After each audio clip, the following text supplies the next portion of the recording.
kwenye kitabu cha Waefeso sura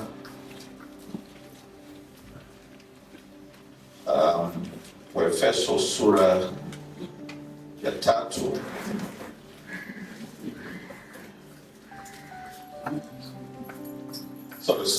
sura ya 4 samahani. Waefeso sura ya 4 mstari wa kuanzia, tutasoma kuanzia mstari wa 11 mpaka mstari wa 14. Na tunaanza somo la kufikia ukomavu kiroho. Ukomavu kiroho, attaining spiritual maturity. Biblia inasema hivi kwenye kitabu cha Waefeso sura ya 4 mstari wa 11, naye alitoa wengine kuwa mitume, na wengine kuwa manabii, na wengine kuwa wainjilisti, na wengine kuwa wachungaji na walimu, kwa kusudi la kuwakamilisha watakatifu, hata kazi ya huduma itendeke, hata mwili wa Kristo ujengwe. Sura 13 anasema, hata na sisi sote tutakapoufikia umoja wa imani na kumfahamu sana mwana wa Mungu, hata kuwa mtu mkamilifu, hata kufika kwenye cheo cha kimo cha Kristo, cha utimilifu wa Kristo, ili tusiwe tena watoto wachanga, tukitupwa huku na huku na kuchukuliwa na upepo wa elimu, kwa hila ya wanadamu, kwa ujanja, tukizifuata njia za udanganyifu. Mstari wa 15 tutasoma pia, lakini tuishike kweli katika upendo na kukua hata tumfikie yeye katika yote, yeye aliye kichwa, Kristo. Baba Mungu, tunakushukuru kwa neno lako. Neno lako ni afya, neno lako ni uzima, neno lako ni nguvu. Tuongoze tunaposema nasi asubuhi ya leo, tukujue wewe kwa utukufu wa jina lako. Katika jina la Baba na Mwana na Roho Mtakatifu tunaomba. Amen. Bwana Yesu asifiwe. Ukomavu kiroho. Kufikia ukomavu kiroho. Maisha yetu ya Kikristo yanaanza kwa kuzaliwa. Wale wote ambao tunafahamu neno la Mungu linatufundisha ya kwamba tunazaliwa mara ya pili. Amen. Kwa unapompa Yesu maisha yako, unazaliwa mara ya pili. Na kwa sababu unazaliwa mara ya pili, hauzaliwi kwa mwili, unazaliwa kwa roho, sawasawa na kitabu cha Yohana sura ya 3 mstari wa 1. Ukisoma kuanzia mstari wa 1 mpaka mstari wa 6, neno la Mungu linatufundisha ya kwamba sisi tunazaliwa kwa roho. Alienda Nikodemo akamuuliza Yesu, nifanyeje ili kusudi ni urithi ufalme wa mbinguni, ufalme wa Mungu? Yesu akamwambia ya kwamba mtu asipozaliwa kwa maji wala kwa damu hataweza kuona ufalme wa mbinguni. Kwa hivyo tunazaliwa. Kwa hiyo tukiwa tumempa Yesu maisha yetu, roho zetu zinazaliwa mara pili. Hatuzaliwi kwa damu na nyama, lakini tunazaliwa kwa roho. Na kwa sababu tunazaliwa, ni lazima tukue katika utu wetu wa ndani. Bwana Yesu asifiwe. Haleluya. Lakini pia kwenye kitabu cha Waefeso sura ya 2, Biblia inasema kuanzia mstari wa 1, inasema ya kwamba ukisoma mstari wa 1 hadi mstari wa 5, lakini labda nisome mstari wa 4 na wa 5 tu kwa sababu ya muda, huko utaenda kusoma mwenyewe. Anasema, lakini Mungu kwa kuwa ni mwingi wa rehema, kwa mapenzi yake makuu aliyetupenda, hata wakati ule tulipokuwa wafu kwa sababu ya makosa yetu, alituhuisha pamoja na Kristo, yaani tumeokolewa kwa neema. Bwana Yesu asifiwe. Mstari wa 1 anasema tulikuwa wafu hapo awali, lakini kwa sababu tumempa Kristo maisha yetu, tumefufuliwa upya, tumehuishwa. Kuna uhai ambao tulikuwa hatuna hapo awali kwa sababu tulikuwa tumekufa, lakini tumehuishwa hivi sasa, na kwa hivyo tuko hai. Na kwa sababu hiyo ni lazima tunapokuwa tunaendelea kuwa hai characteristic mojawapo, ukiuliza wale wanafunzi wa biology, kuna zile characteristics of the living thing, sio? Tunazifahamu. Tukimuuliza hapa mtu aliyesoma biology kama anaweza akatuambia haraka haraka, the characteristic of, tuko tunasoma biology ya form ngapi? Form 1 au form 2, sio? Lakini moja ya characteristic of any living thing ni kwamba it grows. Sindio? It has the ability to grow. Na Yesu, Paulo anaandika, anatuambia kwamba hapo mwanzo tulikuwa tumekufa, lakini tulipompa Kristo maisha yetu, tulihuishwa ndani yake. Bwana Yesu asifiwe. Na kwa sababu sisi tuko hai, one of the demonstration of our being alive is to grow. Bwana Yesu asifiwe. Ni lazima tukue. Na ukiwa na mtu ambaye hakui kabisa, unajua kwamba ana shida. Imagine mtoto aliyezaliwa, unamlea, unamlisha nyumbani, sio? Alafu mtoto hakui. Mzazi yoyote yule anakuwa concerned, nini kinaendelea kwa mtoto wangu? Ukimpeleka mtoto kliniki, wale kina mama wanafahamu, kwenda kupima uzito, anapima uzito na urefu. Alafu huwa wanaweka tiki kwenye kadi, sio? Yule mtoto anatakiwa kuonekana kadri umri unavyoendelea, ndivyo ambavyo na yeye anatakiwa kuonyesha aina fulani ya kukua. Na ikionekana mtoto hakui vizuri, kuna hatari ambayo inaweza kumpata huyu mtoto. Na kwa hivyo sisi tumezaliwa mara ya pili kwa damu ya Yesu Kristo, tumehuishwa pamoja na Kristo. Bwana Yesu asifiwe. Kwa hivyo kama watoto ni lazima tu demonstrate kukua. Bwana Yesu asifiwe. Ni lazima tuonyeshe kukua. Tunakuwa mpaka wapi? Paulo anaandika kwenye hii wa Efeso sura ya 3 ambayo tumeisoma, sura ya 4 samani ambayo tumeisoma. Anasema mstari wa 13, hata na sisi sote tutakapoufikia umoja wa imani. Our growth, kukua kwetu kunatupeleka sisi kufikia umoja wa nini? Wa imani. Na mara nyingi sana, nadhani hii itakuwa ni mara ya 3 au mara ya 4, ninasema ya kwamba there is only when you are born into a church. Unazaliwa ndani ya kanisa. Na unapozaliwa ndani ya kanisa, unazaliwa katika kanisa la Kristo. Bwana Yesu asifiwe. Na kanisa la Kristo ni moja. Hatuna makanisa mengi. Kuna kanisa nini? Moja la Kristo. Na tunapozaliwa mara ya pili, tunapokuwa tunaendelea kukua, ni kwamba shauku ya Mungu katika ukuaji wetu ni kwamba sisi tuwe mmoja pamoja na Kristo. Bwana Yesu asifiwe. We should be one with Christ. Tuwe mmoja katika imani. Tuwe wamoja katika kumjua Mungu. Tuwe wamoja katika kumwabudu Mungu. Tuwe wamoja katika kutenda yale ambayo Mungu anatuagiza kufanya. Bwana Yesu asifiwe. Tunakuwa hata kufikia umoja wa imani. Paulo anaandika, anasema hata kuwa mtu mkamilifu, hata kufika kwenye cheo cha Kristo. Bwana Yesu asifiwe. Anasema ili tusiwe tena watoto wachanga, tukitupwa huku na huku na kuchukuliwa kila upepo kwa elimu ya hila, kwa ujanja, tukizifuata njia za udanganyifu. Tunatakiwa tufike umoja wa imani. Namba 2, tumjue sana mwana wa Mungu. Bwana Yesu asifiwe. Anasema kumfahamu sana, hata na sisi sote tutakapofika umoja wa imani na kumfahamu sana nani? Mwana wa Mungu. Kukua kwetu kunatupeleka katika hali ya kumjua Mungu.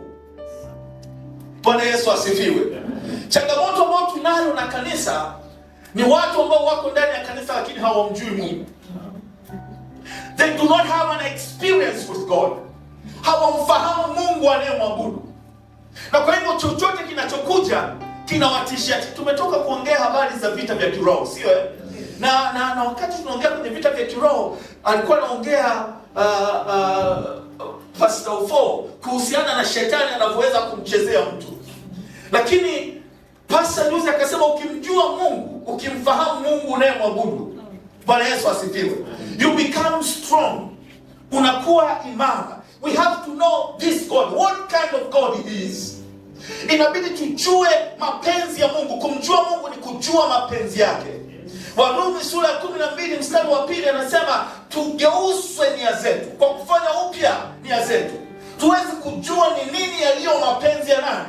Mapenzi ya Mungu. Unatembeaje katika utii wa Kristo kama humjui Mungu unayemwabudu? Unawezaje kutembea katika kama Mkristo katika utii na ushindi kama haumfahamu Mungu ambaye amekuokoa? Kukua kwetu kiroho kunatupeleka katika hatua ya kumjua nani? Kumjua Mungu. Na sio kumfahamu kidogo. Biblia inasema kumfahamu sana mwana wa Mungu. Bwana Yesu asifiwe. Halafu anasema hata kuwa mtu mkamilifu. Na ngoja nieleze kidogo namna ya kuwa mtu mkamilifu. Kuwa mtu mkamilifu, tafsiri ya neno hili ni mtu ambaye amejazwa na vitu vyote anavyovihitaji pasipo kupungukiwa na kitu. Kama Mkristo kuna qualities ambazo Mungu anazikusudia kwenye maisha yetu. Kuna namna ambavyo Mungu anataka sisi tuenende. Kuna vitu ambavyo Mungu anataka kuviachilia kwenye maisha yetu. Na vitu hivyo vinaachiliwa katika ukamilifu wake pale tunapokuwa wakomavu kiroho. Bwana Yesu asifiwe. Haleluya. Halafu anasema kufika katika cheo cha kimo cha Kristo. Kusudi la Mungu ni kwamba sisi tuweze kufika mahali ambapo Kristo amefikia. Bwana Yesu asifiwe. Kristo alikuwaje? Kristo ni nani? Na Biblia inasema wazi kwamba sisi ni wazaliwa katika ufalme wa Mungu, Kristo akiwa ndiye mzaliwa wa kwanza. Yaani sisi ni ndugu pamoja na Kristo. Haleluya. Ukitaka kuiweka vizuri kabisa katika namna nzuri, unatakiwa kusema sisi na Kristo ni mabrother. Au sio? Bwana Yesu asifiwe. Ni Mungu wetu lakini ni bro. Bwana Yesu asifiwe. Na vitu vyote ambavyo Mungu ameviachilia kwa Kristo, utukufu ule ambao Mungu ameuachilia kwa Kristo, ndio utukufu ambao Mungu anakusudia kuachilia kwa kanisa. Bwana Yesu asifiwe. The same glory that Christ had is the same glory that God intends to release it to the church. Yes. Yesu alikuwa wakati anaomba katika ile sala ya mwisho kwenye Yohana sura ya 17 akasema utukufu ule, mstari wa 22 anasema Bwana ninawapa utukufu ule ulionipa. That's the purpose of Christ. Yohana sura ya 17 mstari wa 22 anasema Yesu, nami utukufu ule ulionipa nimewapa wao. Bwana Yesu asifiwe. Think about it. The glory that you have given, I have given it to them. Na anasema ili wawe na umoja, na hili jambo kuna wakati niliongelea, lakini this is the purpose of God, that the glory, utukufu ambao Kristo anao uachiliwe kwa kanisa. Bwana Yesu asifiwe. Haleluya. Na utukufu ni heshima ambayo unaipata. Cheo ni heshima mtu anayoipata kwa nafasi ya kiutendaji, ambayo ndio inaachilia utukufu. Biblia inasema kwamba ufike kwenye cheo cha kimo cha Kristo, unatakiwa kufika kwenye nafasi ya utendaji wa Kristo mwenyewe. Na Yesu kwenye kitabu cha Yohana sura ya 14 mstari wa 12 anasema mtu aniaminie mimi, kazi nizifanyazo anaweza kufanya nini? Kuzifanya. Naam, hata kubwa zaidi ya hizo. Kwa nini? Kwa sababu ya nafasi ambayo Mungu anampa mtu aliyemwamini Yesu. Amen. Haleluya. Lakini kufika kwenye nafasi ya utendaji katika level hiyo ya kufanya kama Kristo alivyokuwa akifanya, it needs maturity. Amen. Inahitaji ukomavu. Bwana Yesu asifiwe. Kutembea na kuponya wagonjwa kunahitaji maturity. Haleluya. Kuhubiri injili inaweza kufungua watu na bila kuwa na injili ya kuwavutia kwako isipokuwa kuwaonyesha Kristo. It needs maturity. Bwana Yesu asifiwe. To raise the dead, it needs maturity. Inahitaji ukomavu. Sisi kuishi kama kanisa lenye umoja, lenye imani moja, tunaotazama sehemu moja, tunahitaji maturity. Watu wa Mungu, tunapokuwa ndani ya nyumba ya Mungu namna hii kama DPC Dodoma, ili kusudi tuweze kutembea pamoja, tukubaliane mamoja, tutende kwa umoja, we need maturity. Amen. Bwana Yesu asifiwe. Amen. Hallelujah. Amen. We need maturity. Kama unapokuwa katika mwili, we need also to grow in spirit. Amen. Biblia inasema kuhusiana na Yesu kwenye kitabu cha Luka sura ya 2 mstari wa 52. Biblia inasema naye akaendelea kukua katika hekima na kimo, akimpendeza Mungu na wanadamu. Do you understand?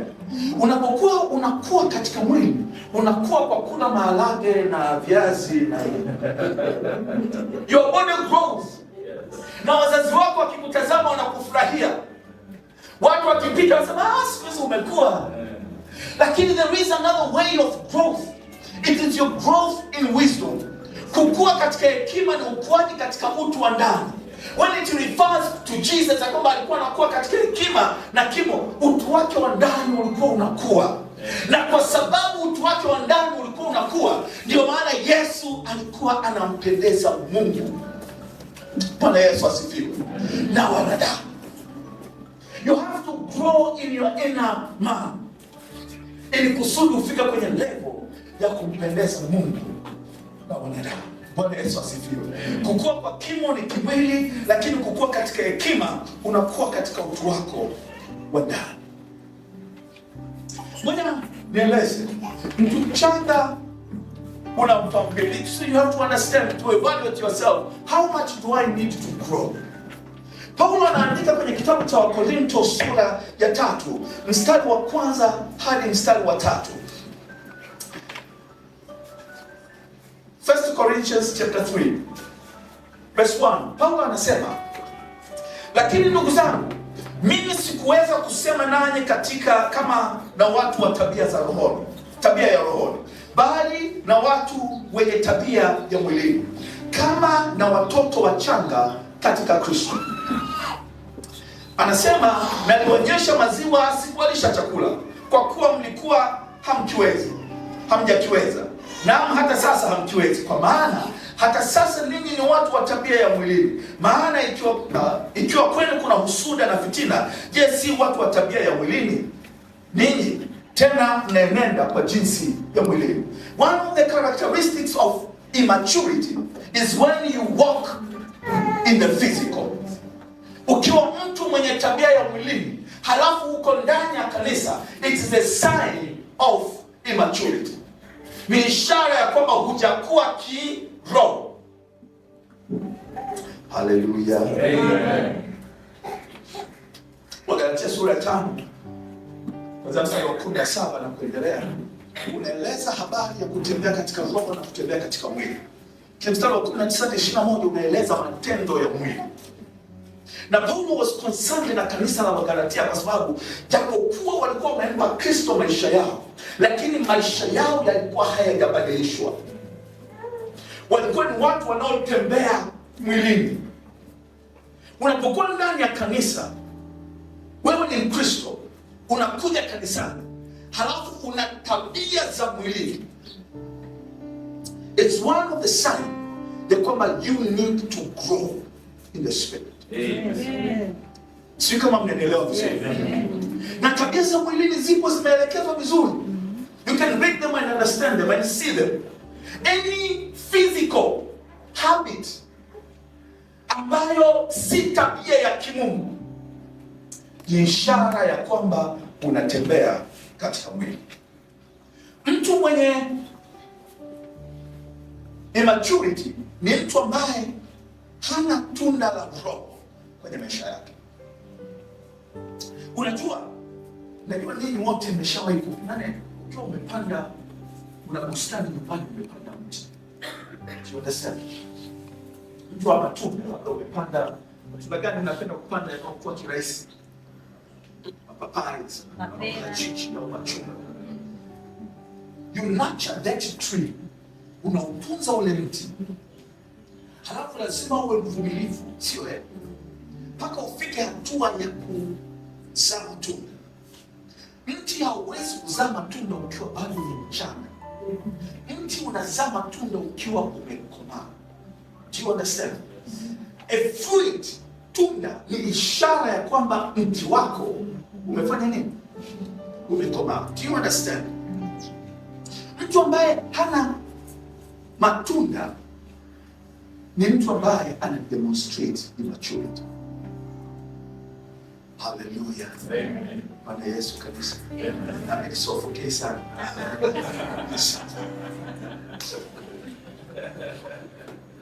The word of God. Yesu anasema kwenye kitabu cha Yohana sura ya 15. Read this. Yohana sura ya 15.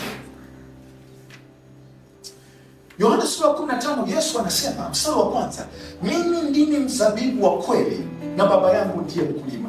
Anasema kila tawi ndani yangu lisilozaa huliondoa, na kila tawi lizaalo hulisafisha nini? Sana. Mstari wa 6 anasema mtu asipokaa ndani yangu hutupwa nje kama tawi na kunyauka, watu hukusanya na kuyatupa motoni akateketea. Anasema ninyi mkikaa ndani yangu na maneno yangu yakikaa ndani yenu, ombeni lolote mtakalo nanyi mtafanya nini? Mtatendewa. Lakini the concept of Jesus is saying ni kwamba you need to bear fruit. Bwana Yesu asifiwe. Lakini hakuna namna yoyote ambayo unaweza ukazaa matunda isipokuwa umekaa katika Kristo na unayatenda. Bwana Yesu asifiwe. Hallelujah. There is no way you can have the fruit of the Spirit if you are immature. Hallelujah. Kuna watu kanisani ambao akija hapa anaomba, anasali, analia, anagaragara chini, alafu akiwa amepanda daladala anarudi nyumbani, kwa bahati mbaya ikitokea mtu amemkanyaga, ndio unajua huyu ni nani. Vyuma vinaumana kwa sababu kuna mtu amemkanyaga. Alikuwa anabubujika kanisani, lakini ukimwona yuko kule sasa kwenye daladala amekanyagwa, ndio unajua huyu mtu ameokoka au hajaokoka. Unaanza kupata mashaka juu ya wokovu wake. It's a sign of immaturity. In your office, you're arguing with person, mnakuwa mnaongea na mtu, and all of a sudden you change, you burst up, hasira kama vile zote. Na Biblia inasema kwamba uwe na hasira lakini usitende dhambi. Yes, it's right. Nafikiri that's it. Bwana Yesu asifiwe. Hallelujah. So, it's a sign of immaturity. Huwa nawaambia Wakristo watakatifu, nani anashauri kupanda daladala alafu asichajiwe nauli? Alafu ukuchajiwa nauli, alikonda akakusahau. Mtakatifu anasema haleluya, Bwana ameniona.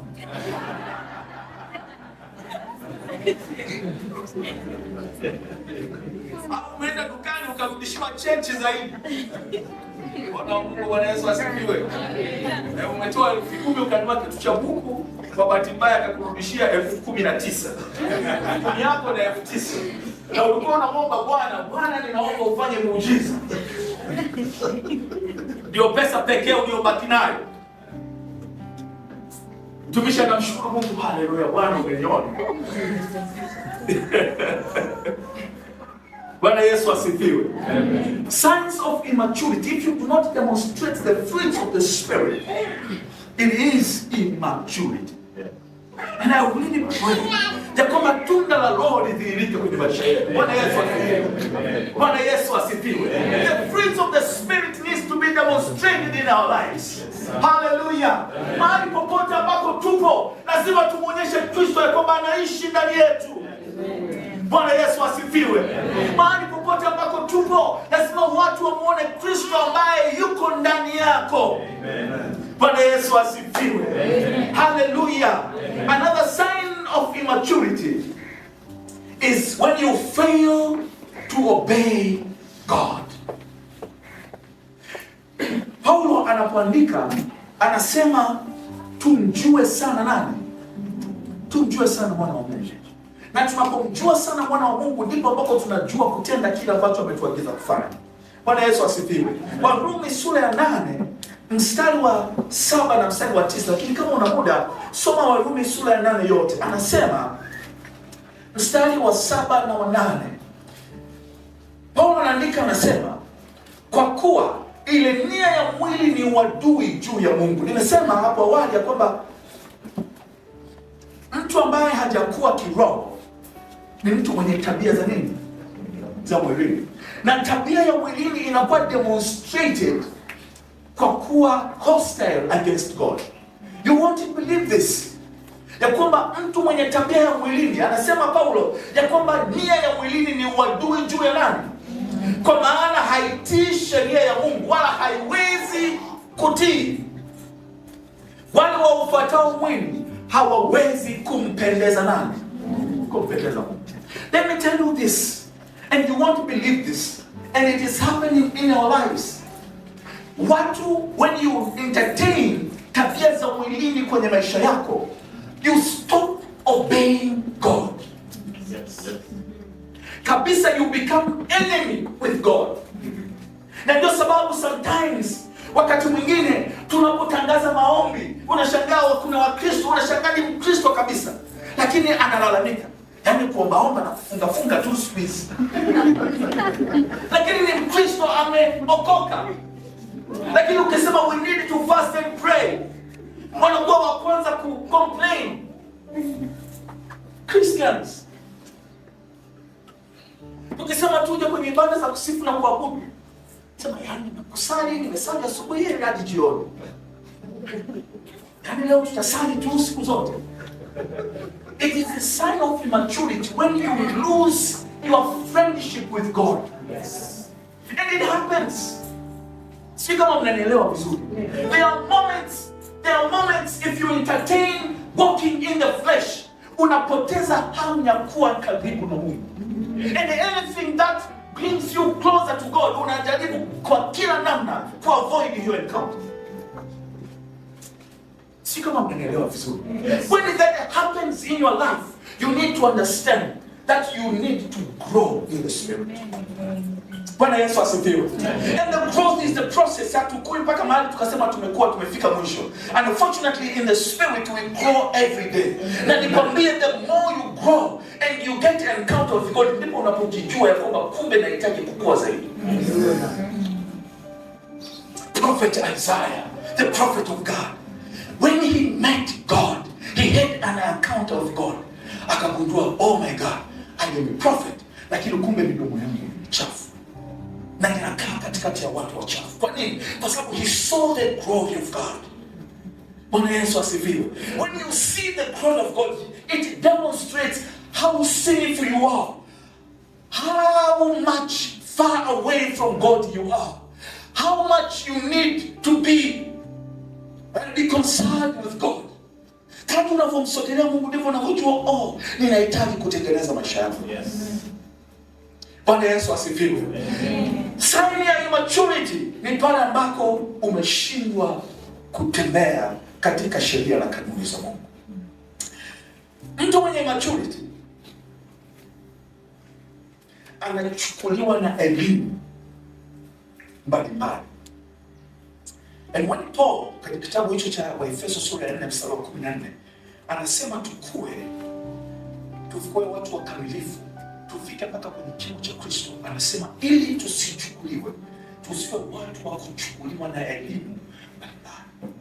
Na if there is something that bleeds my heart, ni kuona kanisa la leo jinsi lilivyo na Wakristo immature. Kwa sababu Wakristo wengi hawakai kanisa moja. Kikaa kanisa hili, kesho amemsikia kuna mtumishi wa Mungu fulani anakimbia kwa mtumishi. Huko kuna moto, kule wanafundishwa namna ya kufanya. Mafundisho mengi. Siku moja nikamsikia mtumishi wa Mungu anafundisha, Anasema unajua kuna tofauti kati ya Mungu kuwa na wewe na Mungu kutembea na wewe. Moyo wangu kabana na hasira. How can God be with you and then not? But mbaya sana, unajua vyombo vya habari, media, pastor, unaweza kuwa na washirika wanakuja kanisani hapa, kumbe ni washirika wa mtumishi wa Mungu.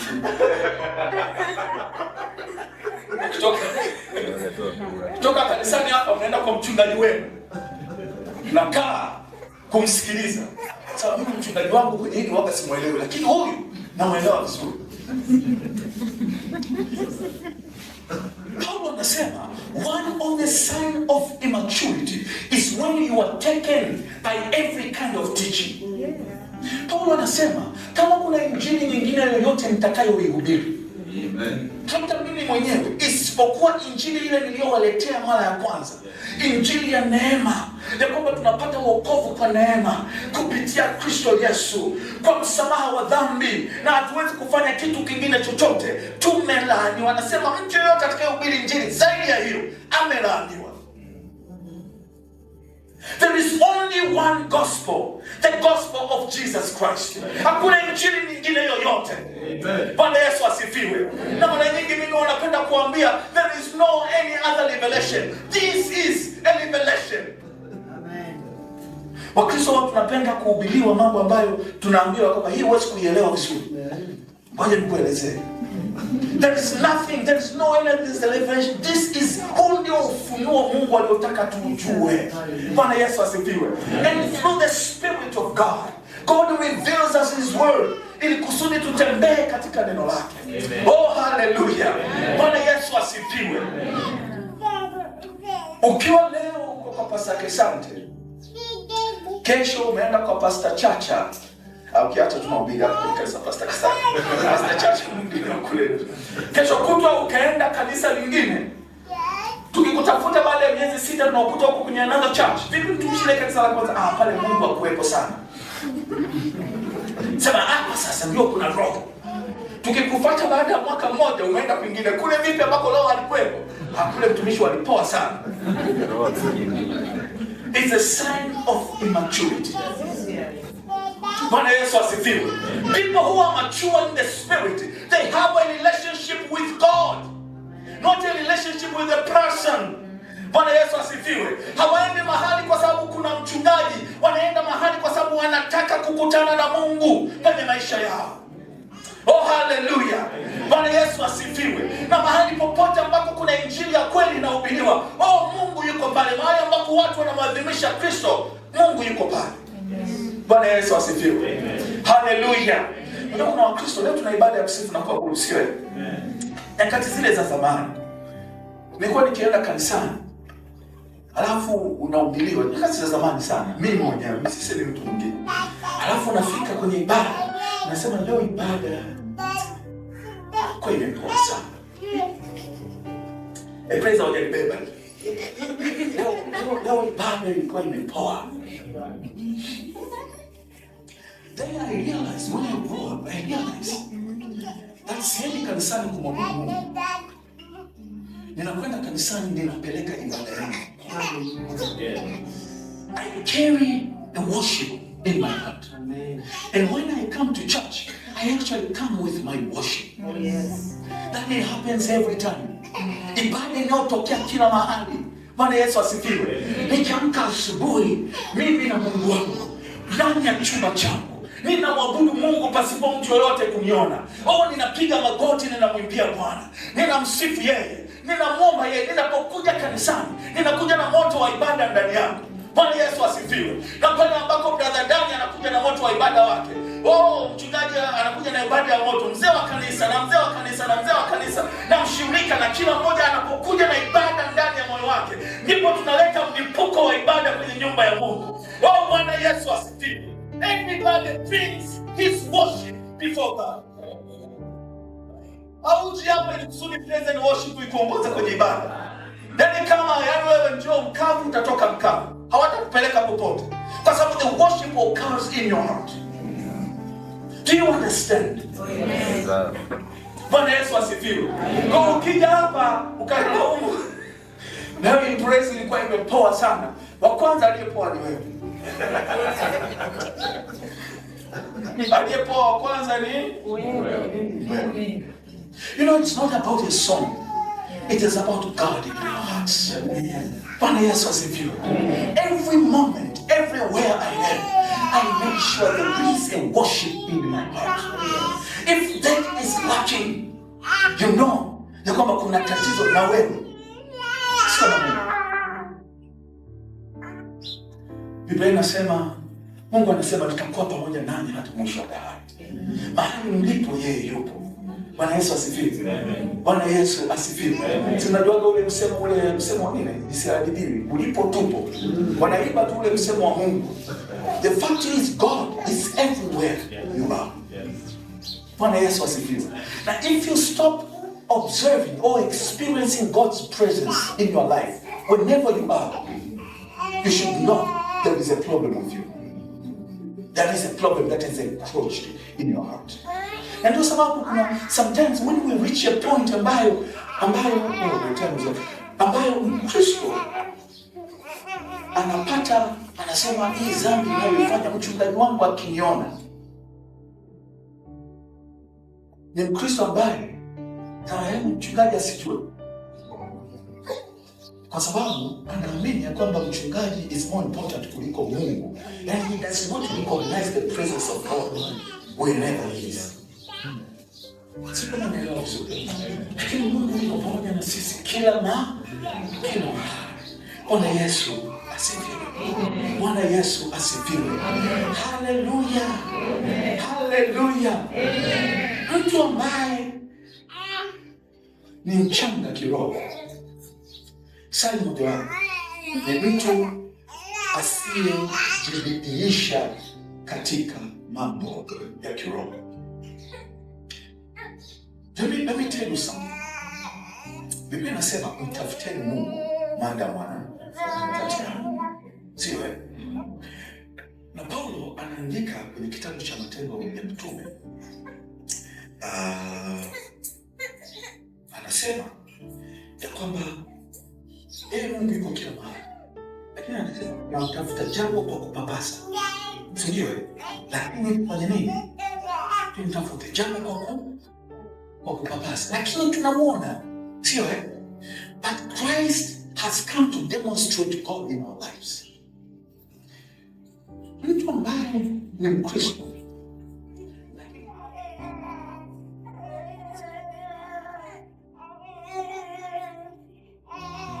When we seek God, tunamtafuta Mungu kwa bidii watumishi wa Mungu. Bwana Yesu asifiwe. Bwana Yesu asifiwe.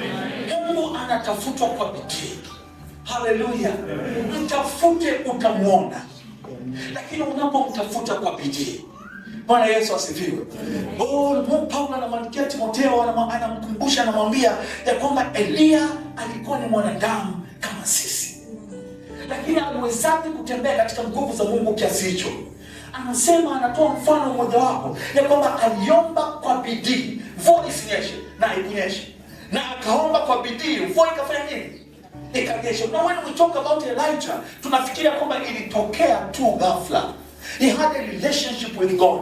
Na ule uhusiano na Mungu ulitokana na bidii yake ya kukaa magotini akimtafuta Mungu. How many times do you read your Bible?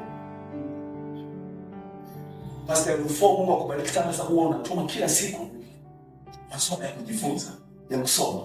How many people read your Bible every day? Every day. How many pray every day? And I don't ask you how long, just every day. Unajua kuna nyakati ambazo tunaamka kitandani, tunakumbuka, tunakuna bafuni, tunavaa, tunaondoka, tunaenda zetu ofisini. Na ukirudi umechoka, unafika unalala tu. Hata kuomba haujaomba. There are moments, so many times, ambapo we do not read the Bible, we do not learn about God. When we read the Bible, we just don't read the Bible. We want to know God. Any person who seeks maturity has a desire to know God. Bwana Yesu asifiwe. Ana shauku ya kumjua Mungu. Ndio sababu ninaikimbilia Biblia yangu mahali pote. Kwa sababu ninataka kumjua Mungu. Nataka kumfahamu sana Mungu. How many times do you read your Bible? Living without reading your Bible is a sign of immaturity. Living without prayers is a sign of immaturity. And if you want to grow and have a relationship with God, hallelujah, you have to learn to put effort, weke bidii katika kumtafuta Mungu. Bwana Yesu asifiwe. Hallelujah. Kanisa la kwanza, sijui kama, I don't really believe, mimi siamini kama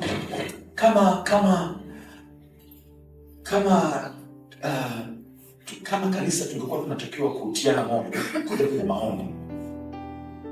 Njoo jamani kwenye maombi.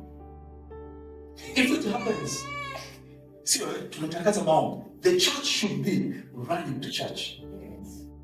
Sio ikitokea umekosa ratiba, it's fine, umekosa muda, it's fine. Lakini wakati tunafunga hapa kanisani, a person who is mature anajua siko Dodoma, but it's fasting and prayers. I will fast with the church. Yes. Do you understand? Amen. That's mature person. I will fast and pray with the church. Because I need to pray. I need to fast and pray. Hallelujah. Hiyo bidii ikipotea, it's a sign of immaturity. Now, unfortunately, your body can grow, but your spirit can be totally in infancy. Mwili wako unaweza ukakua, ukazeeka, na watu wakakusalimia shikamoo, unatembea na mwili nyumba mkubwa kabisa, but your spirit is like piriton. You have no strength, you have no muscles in the spirit. Na ndio sasa wakisikia kitu kinaitwa shetani wanapata shida sana. They do not understand who they are, because they do not know their Lord and their God. Bwana Yesu asifiwe. Hallelujah. Let's stand up as we pray and ask the Lord to bless us.